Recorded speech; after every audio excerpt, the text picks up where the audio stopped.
Hi there, how you doing? So great to see you. Welcome to day 3 of Lead Your Way.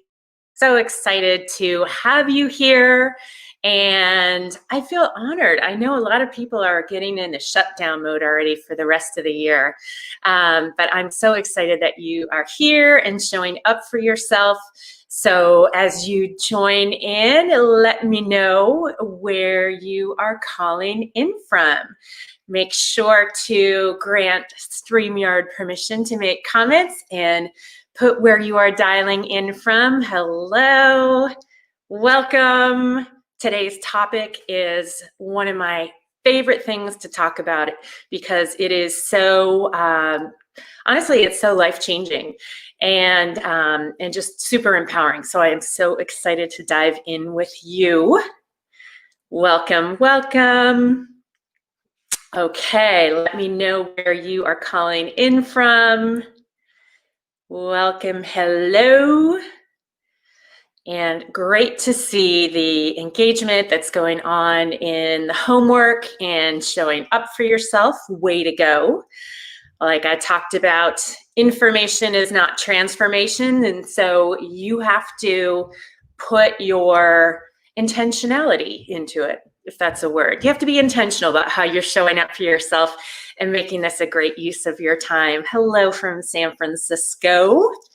So happy you are here. It's a little gray here. I don't know if it is in San Francisco, but over in the East Bay it is. Hello and welcome. And so today is day 3 already of the Lead Your Way mini leadership training program. And today we are going to be talking about how to operate in your zone of genius in order to maximize the impact that you have and in order to be excited and engaged about what you're doing. Yeah, gray there too. Kind of a cozy up under your blankets kind of day. So welcome. And if this is the 3rd day in a row that you are joining, just put a yes in the comments. Would love to see who's been here all 3 days. Welcome, welcome. And if this is your first time and you are not registered, make sure that you click the link and register so you can get the workbook, the hey Donna from New York, so you can get the recordings, all that good stuff. So welcome in. And again, today we are talking about operating in your zone of genius in order to maximize your impact. Way to go, 3rd day, I love it. Okay. Awesome, way to show up for yourselves. And hopefully this has been stimulating some really good thinking and visioning for you and what is possible for you and what you want and what are some barriers that maybe you need to break through. Hello, so excited. Okay, Miami, yes. Hello, Miami in the house. Nice to see you, Cynthia. Okay, so before we dive in, again, I'd like to do a quick recap of yesterday's session. And we were talking about how to influence authentically. And we talked about how the biggest driver of your ability to influence authentically is who you are being and how you are showing up. And the fact that only 10 to 20% of communication is the actual words that you're saying. So it really comes down to having that strong, aligned, internal empowered inner game, right? So are you showing up with that, as we talked about yesterday, that sense of calm confidence? Are you projecting this air of, I can handle whatever comes my way? We talked about the power of being curious and being neutral, slowing things down a bit, and really using all the other elements of communication. So your tone of voice, your body language, your inflection, your pacing, how to be that lioness walking through the savannah, right? How do you exude that sense of confidence in yourself? So lots of good stuff there. Can you see the power of having a strong inner game? We've been talking too in the homework about identifying some things and how you can have a more empowered mindset. So tell me in the comments, does that make sense? Can you see the power of having a strong inner game and how that drives your outer game, right? The behaviors and the results that you get. Let me know in the comments. I'm going to take a sip of water.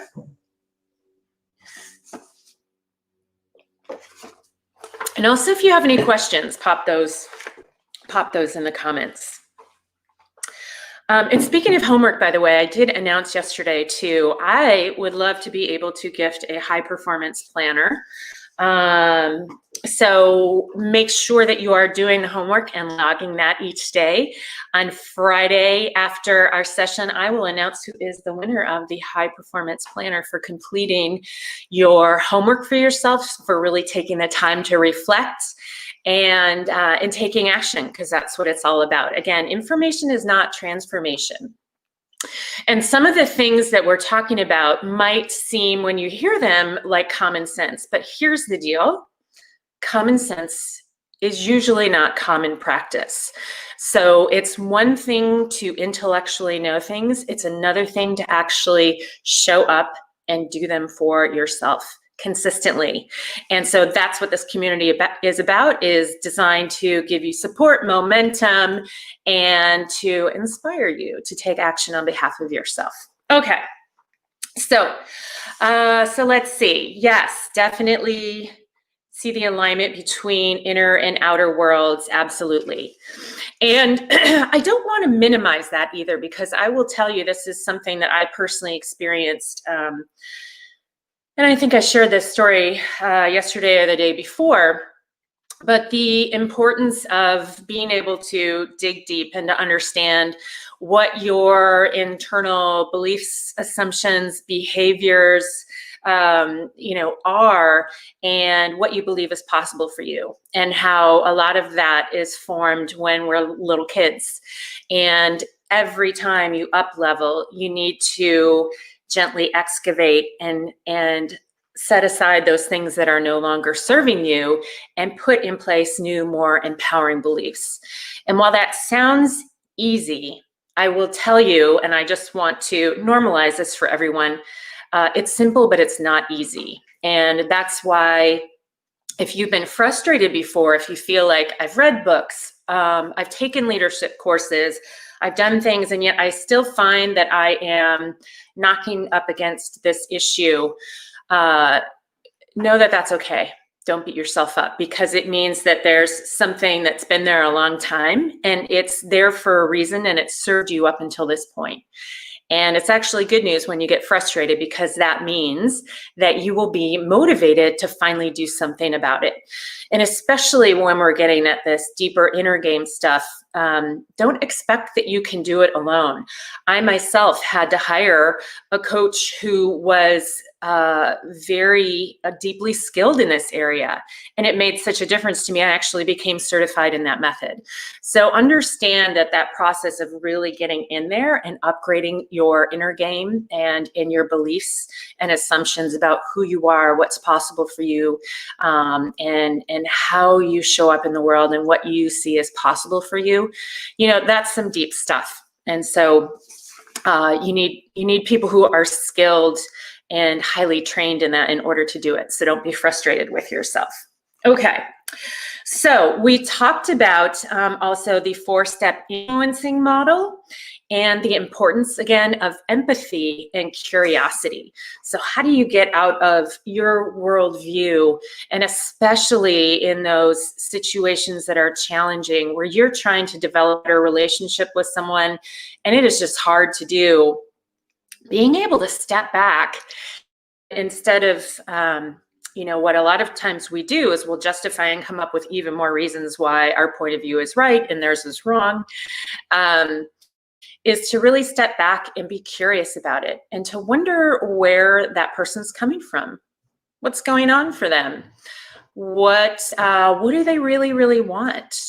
And again, like the iceberg, it's probably some things below the surface that are driving how they're showing up, right? So I'd love to hear from you. Just put it in the comments of everything we've talked about so far this week. What has been your biggest breakthrough? What has been especially helpful or useful?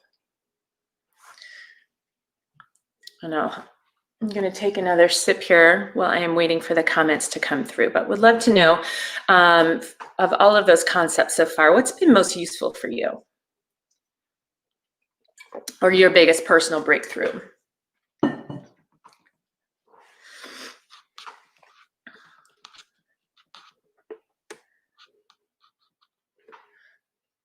I apologize if you can hear some hammering. I hear some hammering in the background. Okay. And by the way, I saw some great insights in the homework as well, some really good realizations there. Okay. And so, you know, and I've appreciated hearing from a number of you about how, you know, what you've been getting out of it so far. And I'd love to know too, is there something that you are particularly struggling with that we haven't covered yet that you would love to get some help on? So pop that in the comments too, because if there is a way that I can also address some things real time or in the next couple days, I'm happy to do that. Because again, I want you to walk away with as much as you possibly can. Okay, so I'm not seeing any comments come through, and a lot of times, excuse me, there's a delay. I'm going to take a quick look here at Facebook, see if I can see any comments there, and then we are going to move along to our workbook. Okay, so talking about today, make sure you have your workbook, operating in your zone of genius to maximize your impact. And the first thing that I want to do, okay, great, here's some comments coming through. And I'll get to those in a second. The first thing that I would like to do is define for you what I mean by zone of genius. So in the programs that I teach, ZONE is actually an acronym, Z-O-N-E. I'm going to simplify it today, right, for this virtual environment and the fact that we're crunched on time. But this is a whole process that I take people through, and it's really crucial. And here is what your zone of genius is. So major bonus points if somebody types in the chat. But your zone of genius is where you do your highest and best work. It's where you contribute your strengths and passions to meet an important need in a way that is financially valued, okay? So it is where you're doing your highest and best work. You are using your strengths, you're passionate, people can see that you're engaged, and it's definitely, it's serving a need out there, whether it's your internal customers or your external clients, but people are really valuing it. And it's something that's financially sustainable and valued for you. Sometimes I get questions, well, if I work at a nonprofit, does this still apply? Yes, absolutely it does, right? You don't have to be obviously profit driven, but as they say, no money, no mission. So you have to, when you are operating in your zone of genius, it's when things come naturally to you. You are excited about it, you're passionate, people are responding, and it's financially viable for you to keep focusing on it. Because what I have seen is sometimes people make the assumption that, well, you know, just follow your passions and the money will follow. And sometimes that is absolutely true. However, I would say those other components are there. If it's going to be something that you do for a living, right? It has to be something that people value. So I'll read that one more time because I know it was a lot of, I know it's a long definition, but here it is. So your zone of genius is where you do your highest and best work and where you contribute your strengths and passions to meet an important need in a way that is financially valued. All right, so as you are jotting that down, I'm going to take a read through these comments. Okay, So, okay, so breakthrough how to network and build new relationships. Great. We're going to be talking about that even more tomorrow, and how that can benefit you financially as well, right? So how to use your relationship network to also power up your earnings. Let's see, the insightful piece was considering the other and the why of their position. Yeah. Yes, absolutely. I mean, we hear a lot of times about, oh, think about it from the other person's point of view.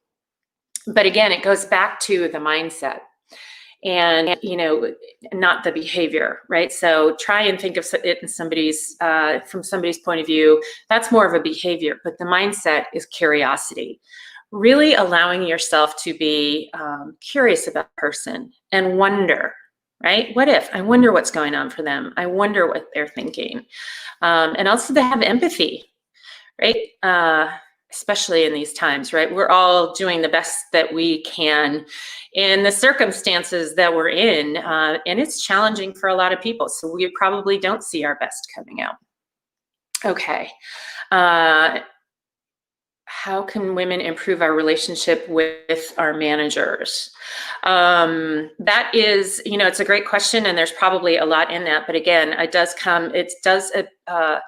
start with the mindset and getting curious about what's on their plate. What are their concerns? I'll share with you a really quick story. I remember my first job out of grad school. I was at this company, and they rotated us through a lot of different roles as part of a training program. And I was rotating into this group where the manager that I was reporting to was known to be really, really challenging and hard to work for. And I remember, and she was really, kind of high strung, and so I was a little leery. But I remember sitting and thinking about, I wonder what she's got on her plate and what's on her mind and what his concerns are. And I thought about it. She had a lot of responsibility, and she had a very visible role. And looking at it through that lens, it was easy to see that, she's feeling nervous about this. She's feeling anxious. A lot of eyes are on her. This is sort of her proving ground. And although it might come across as micromanagement, I don't think that's the intention. And so I was actually able to form a really good relationship with her and show up from a place of trying to understand her more from a human level and what she had going on, because her anxiety was certainly something that I could relate to, right? I was feeling like it was high stakes, and I was nervous. Then I thought about it and was like, she is too. Let's see.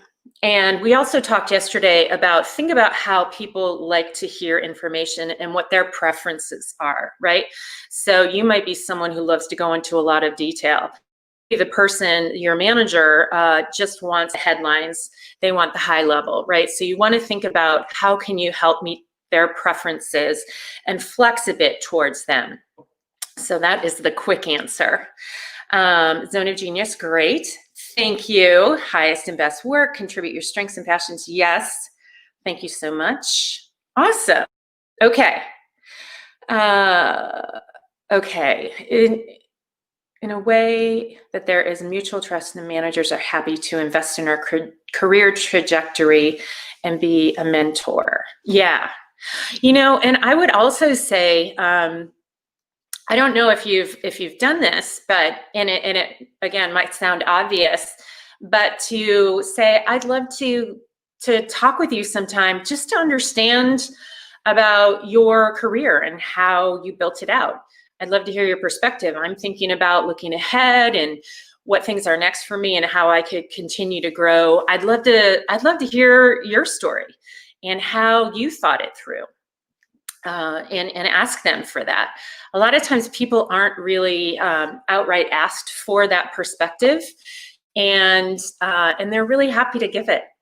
The other thing I would say is that when you do have that discussion, sorry, I have an itch, at the end of that discussion, just say, hey, this has been really valuable. Is there anybody else that you recommend I reach out to? Who else do you think I should talk to?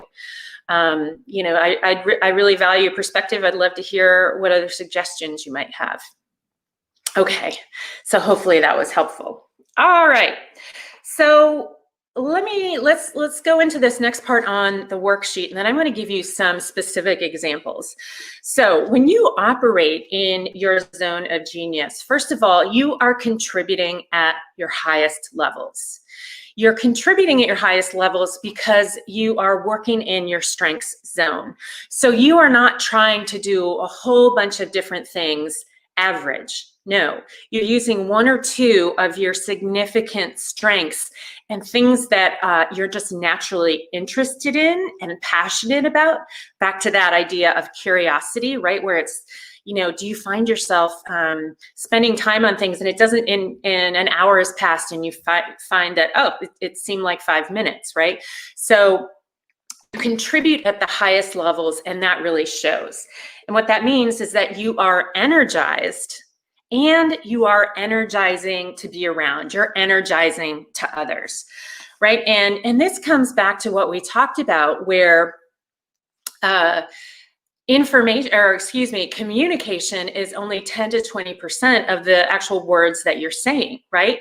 So we could be on this call right now, and I could say something like, I'm really passionate about women's leadership, and it's really important that you operate in your zone of genius.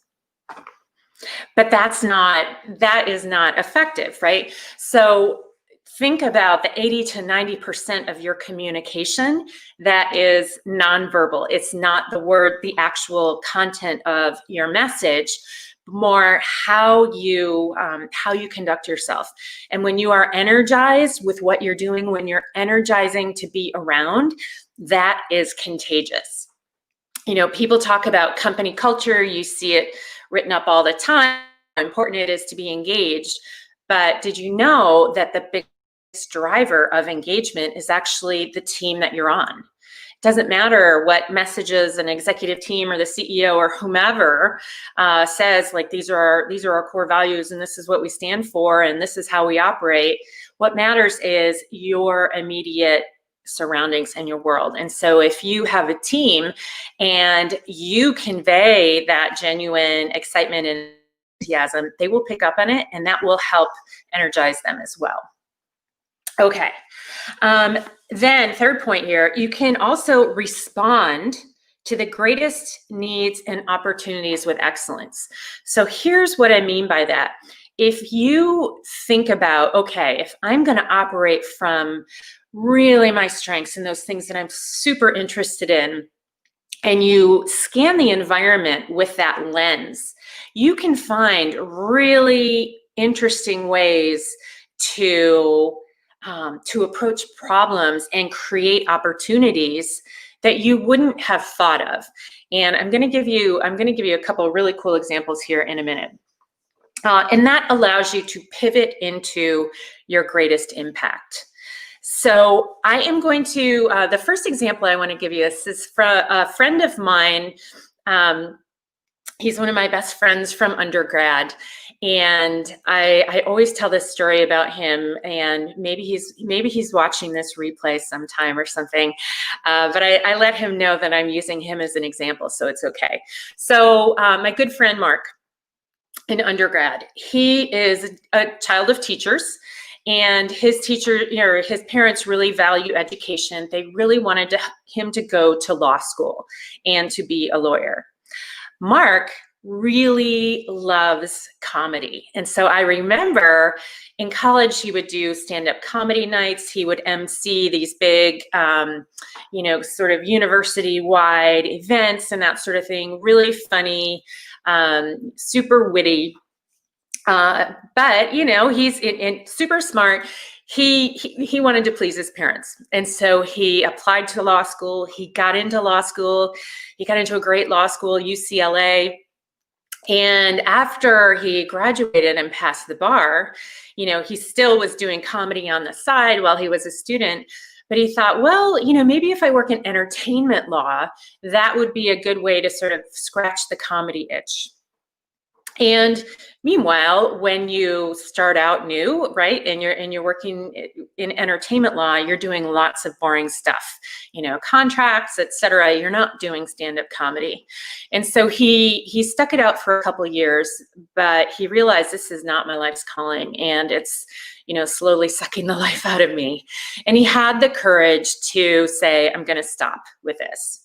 So how did he pivot?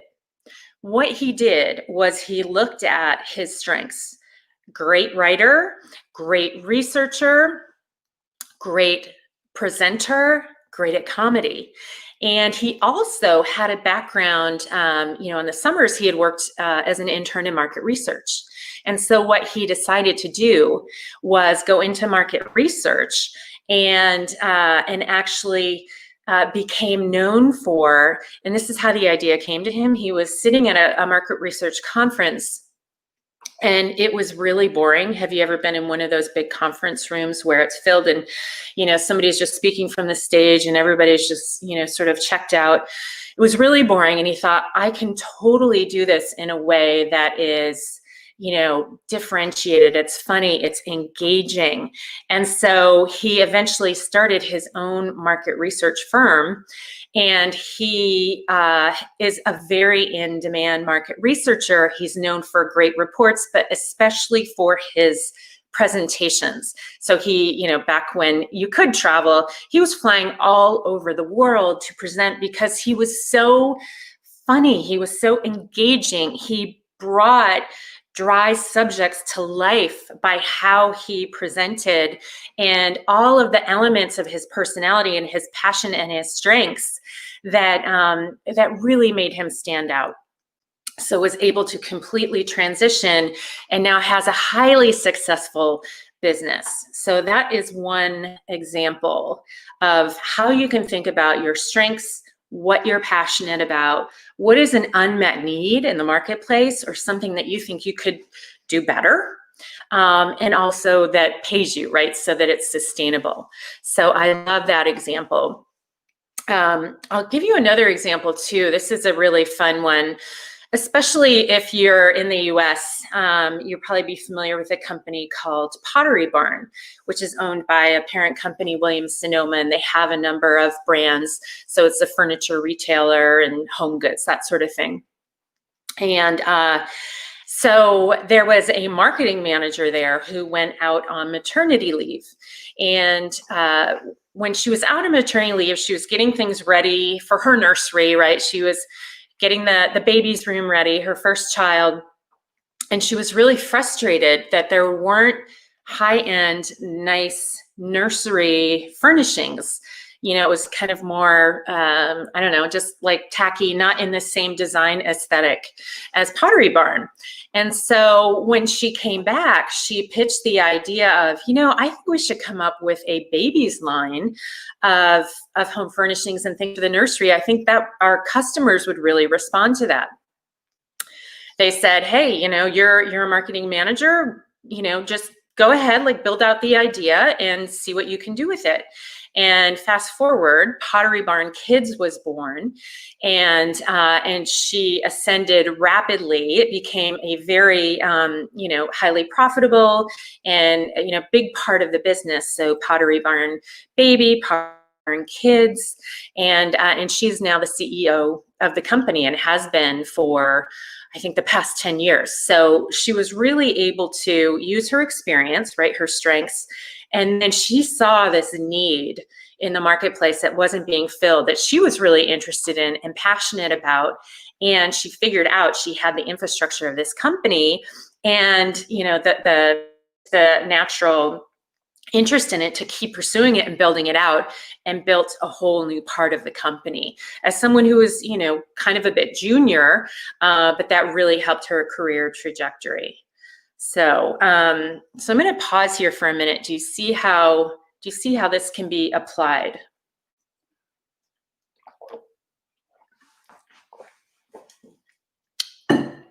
All right. And so let me know how this is landing in the comments, if this is making sense. I'm going to give you one more example right now, and this is something for me, as I mentioned, I've pivoted in my career at least 4 or 5 times in very different ways. And a few years back, as I mentioned, I was leading up executive leadership development for this Fortune 50 company. And I actually created a new job for myself out of that, just by being curious about and interested in something and following up with it. So as I was dealing with the most senior woman executive at the company, I reported up through her, and we were talking about this leadership institute that we were going to launch. And she had also started this foundation that had given, I think it was, over $1 billion to charity in the space of 10 years. And she had started it from scratch. And I was fascinated by that. I thought, wow, to be able to have an impact like that. And so I asked her about it. I said, how did you happen to start a foundation? You didn't have a nonprofit background. I'm just really interested. And is there some way I can, just like learn about this whole nonprofit world? And we were talking, and she said, we should actually build that into how we develop our leaders, to think about the bigger, broader impact that leaders can have. And I was like, wow, that is really cool. And she said, well, yeah, there's this new thing called corporate social responsibility. I had never heard of it. She said, see if you can find an executive education program. Let's both go and we'll learn about it. And then we can build that into how we develop leaders inside the company. And so we went. I was fascinated. It was exciting. I could see all these possibilities. She was excited.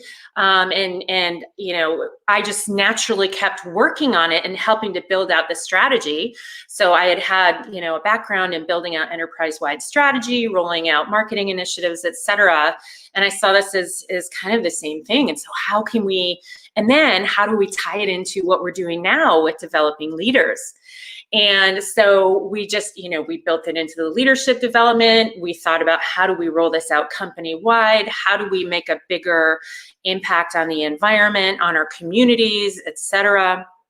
And it eventually became added to my job. And then I started a new department within corporate social responsibility. It was nothing that I had ever heard of, but just by asking the question and being curious about something that I thought, wow, I could be passionate about this, and then applying my strengths, there was a whole opportunity here that I had never even thought about, but somebody else brought it up, and then ended up creating a whole new role and getting a whole new set of professional experiences. Okay, so I'm going to read through any thoughts on feeling the need to get permission. I feel like I've heard things about women desiring codification. It's okay. Yep. Explore new things or pitch a new line. Yep. Risk aversion in building tolerance or enthusiasm to risk. Yes, I have a whole lot to say about that because it is true. I see that, and again, it goes back to how we are socialized as girls. Be polite, turn to talk, ask for permission, not for forgiveness, and don't be too bold or too brash because it might come across as pushy. And I know this is a generalization, right? I'm generalizing to make a point. True. And so we absorb those kind of messages. And as I mentioned, in the UK, they call it the tall poppy thing. Like, don't be the tall poppy because, if you put yourself out there too much, others are going to cut you down. Right. And what I found is that a couple things. First of all, you have to get to the point where you recognize that anytime anybody puts themselves out in some way, you're going to get people coming at you, and you just have to get comfortable with that fact. I remember when I started, it was my first time in a C-suite role, and I was telling this the CEO that I reported to about who had made a mean online comment about me. And he said, "Oh, well, welcome to the club. You've finally arrived." And they said, "You will be amazed. Everybody has that, and you just have to get used to it. It's no big deal. It comes with the territory."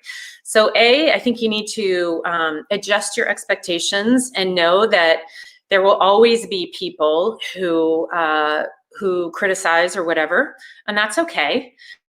And you can survive it. And not to say that you would be criticized necessarily, but B, the only person to grant you permission is yourself.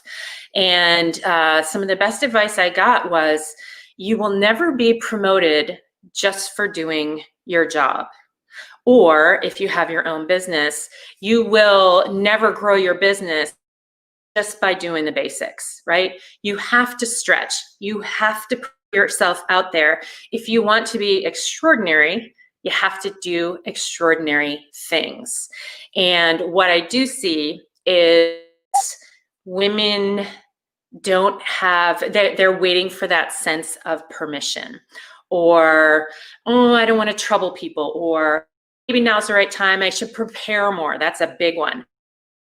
I need to prepare more. I need to take more classes. I need more, I just need more time before I'm ready. See that consistently.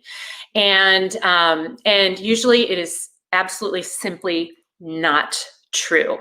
And there's a reason why, back to day one, when we talked about, we have evolved as a species to survive first and foremost. Time your amygdala gets triggered, right? You will either shrink back in fear, you will freeze, or you will just be like, ah. But recognize that, we've evolved. You are safe. Take that 90 seconds of deep breathing, get into the prefrontal cortex, more low, rational part of your brain, and think about, well, what if I propose this? What if there were someone who were really, really confident about this? I wonder what she would do. What would she do? And almost again, talking about with influencing, where you have to look from a different vantage point. Do that with taking. Think about what's the worst thing that can happen. So again, I know it's hard virtually over this, and I can't speak with you right now, but yes, that is very common. Yes, everybody has to get past that. Yes, every executive woman that I have talked to has had to deal with this. So know that you are right where you're supposed to be.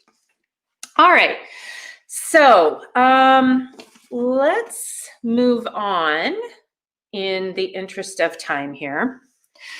So that is Zone of Genius. And I know it was a quick run through. I gave you some examples. So hopefully that's helpful, and you can start to think about what might that look like for me. It'll really help you to shape your strengths and your passions in a way where you can put your best forward, where you're not working to be average at a whole bunch of things, but where you can really shine and stand out and make your mark and be a market of one, where you're really known for something. That is really important. And you're welcome for answering. Yeah. Okay. So let's see. Now, what I would like to do is talk about the other thing that is really helpful, especially when you are thinking about taking risks, when you are putting yourself out there, perhaps when you're seeking new opportunities, you're looking at new organizations, or there's just a lot of uncertainty going on. And so we're down at the bottom of this page on page 6. Your top values also provide important clues about your zone of genius.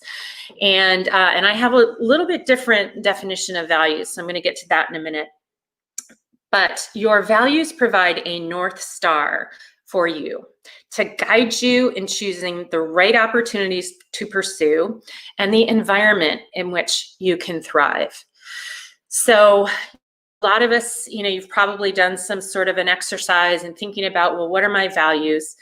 And, it's, of course, we all have values like integrity, honesty, right? Doing the right thing. But what I'm talking about is a little bit different take on values.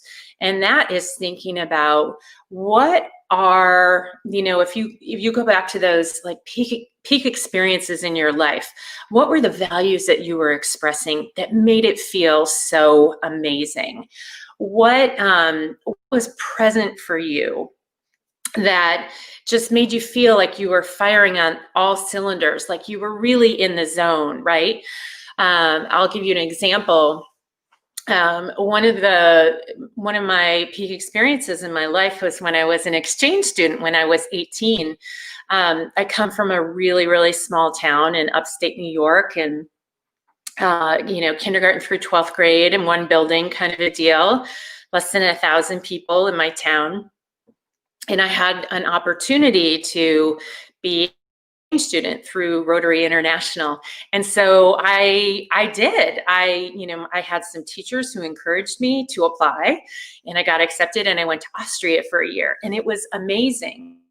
And so here was this little kid from the middle of nowhere who moves to Europe. I learn a language that we didn't even have German lessons available. Learn a whole new language, live with different host families. I got to travel all over Europe. It was amazing, incredible, eye-opening experience.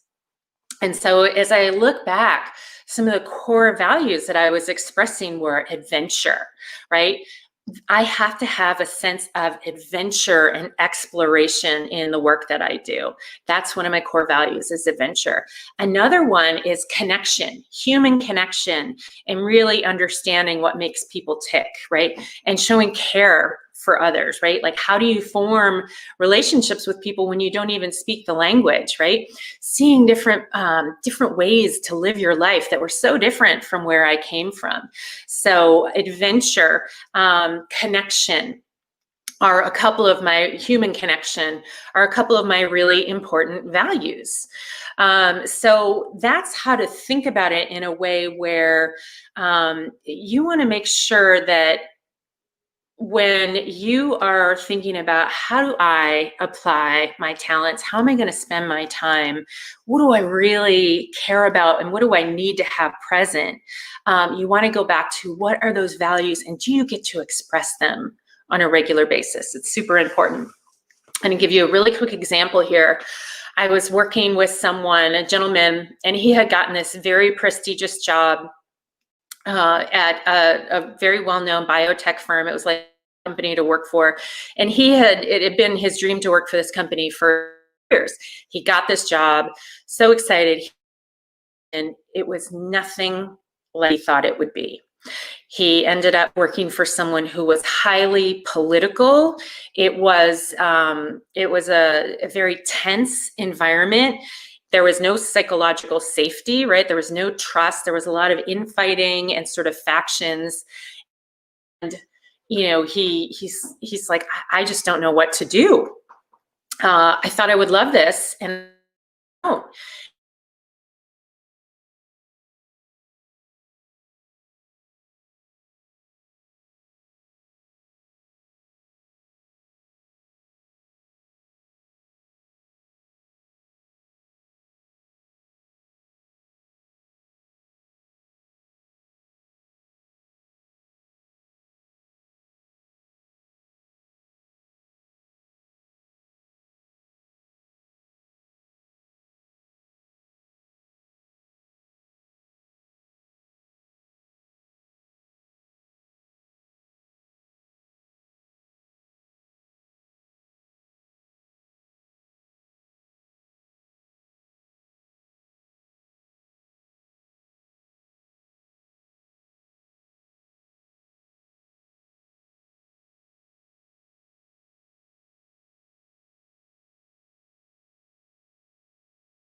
Hello, friends. Are you there? Can you see me? Tell me. I am so sorry.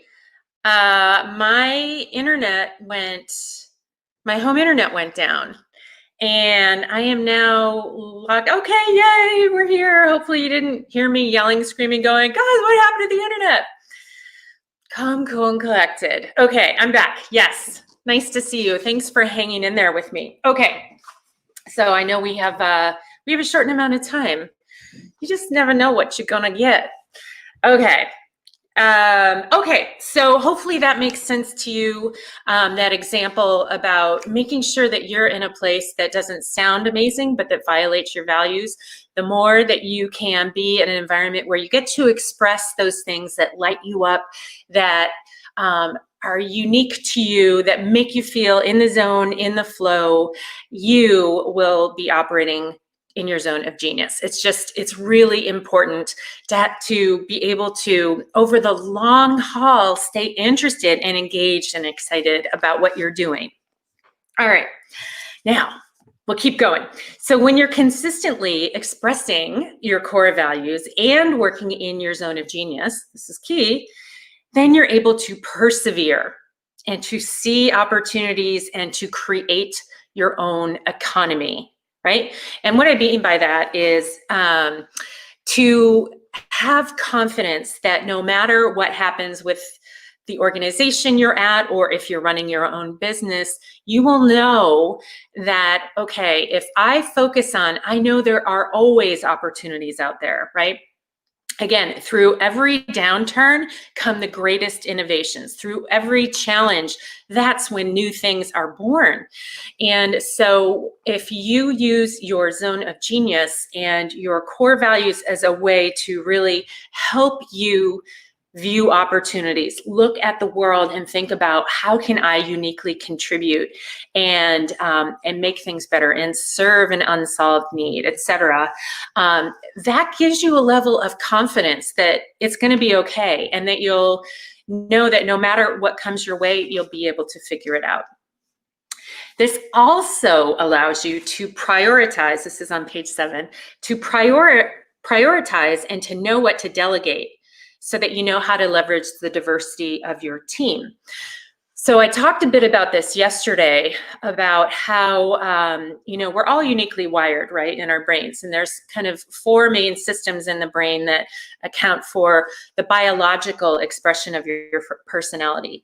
So we think about nature and nurture. It's roughly 50-50 in terms of, how, what forms you and shapes your personality. So half is nature, half is nurture. We've talked a lot about the nurture, the environment that you grew up in, the people that you're surrounded by, the educational environments you've had, all that kind of stuff. And then there's the nature, right? How your brain is wired. Are you someone who loves to pull apart the lawnmower and put it back together? Or are you someone who loves to sit and read quietly for hours, or whatever it is? We all have unique wiring.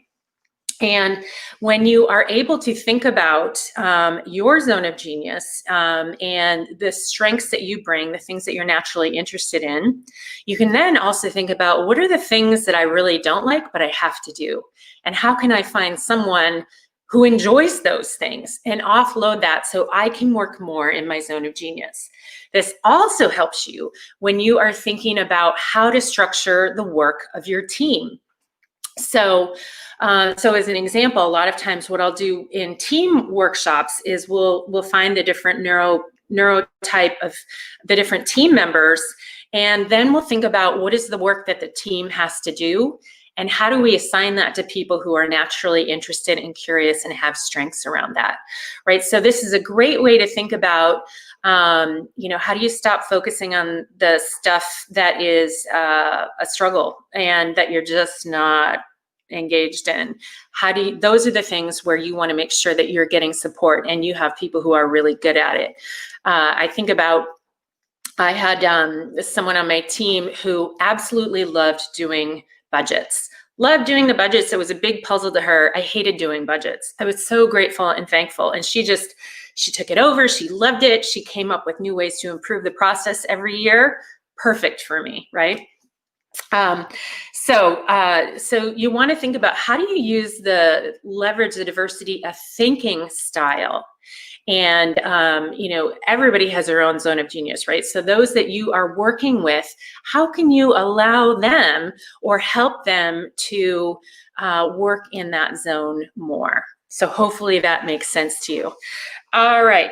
So I want to make sure that we end up on time and also have a few minutes for questions if we need them. So here is your homework. What does your zone of genius look like?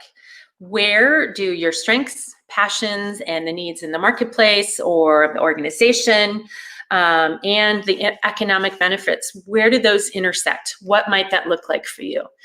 And here's the thing I want to let you know. There is not just one answer. There are multiple possible answers. So I don't want this to be something where you feel like, oh, I've got to get just the right answer. No. In fact, what's helpful is just to think about actually the intersection of a couple of them, right? So back to when I was talking about my example of when I was working in leadership development, and I was just interested in this whole idea of, forming a foundation, and how did she do that in her role and have the business form this foundation, and then as I learned about it, I was really interested and passionate. Turns out I had the skills. Turned out there was a real life application, and ended up moving into that area. I had never known that such a thing existed. So don't worry about finding the right answer. There can be multiple possible answers, but think about especially where those things that you're naturally good at and things that you're interested in, curious about, passionate about, or maybe you've seen things and thought, why the heck doesn't somebody do X, Y, Z? So give that some thought. Again, there's multiple different ways that could shape up for you, but let yourself dream and explore and think about this creatively. So what is the biggest thing that you are taking away from today? What is your breakthrough from today? Aside from making sure that you have reliable internet. And it's giving me a lag here. I'm going to wait. I'm going to have a drink of water. But what's been most useful? What's your breakthrough from today?